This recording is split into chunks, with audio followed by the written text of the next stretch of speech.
Hello and welcome back to Panama for Real. Today I'm not in an office, I'm not in a studio. Today I'm actually in a piece of paradise where I'm actually interviewing Ayana here at the Airbnb that she runs with her mum.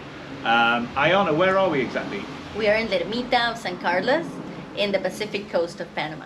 Beautiful town. It's very pretty here, very close to the beaches, and it is called a piece of paradise, and it couldn't be better named.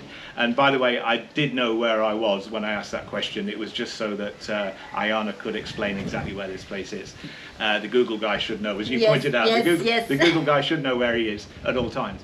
So, Ayana, as well as this running this amazing place, is also a qualified translator and interpreter. Yes. And that's quite important. I found that when I first came to Panama. How can someone like you help an expat when they first arrive in this country?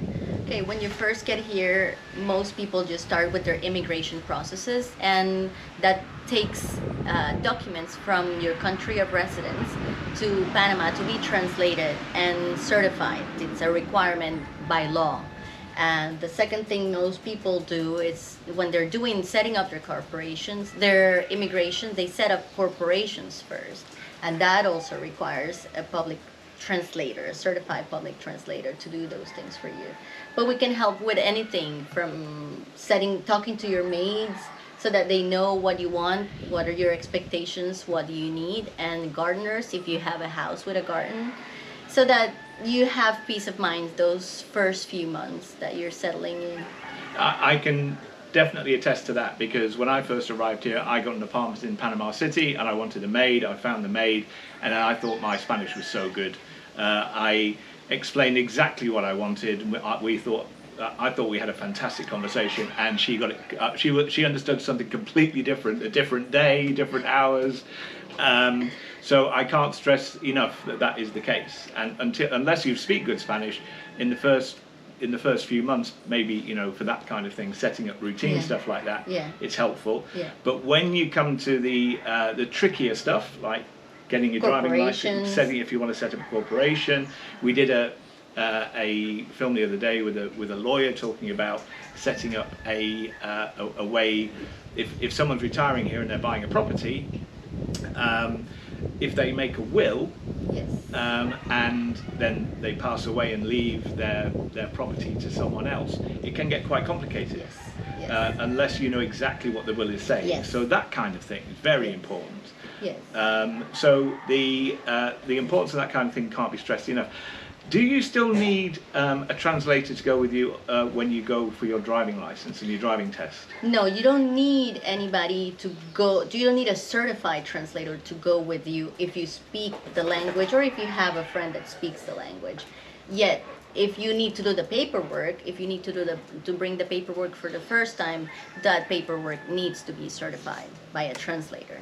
Yeah, and what happens is when for official translations, you pay by the page, don't you? You pay by the page, and it depends on the size of the page and on the complexity of the document. Yeah, because there's two sizes.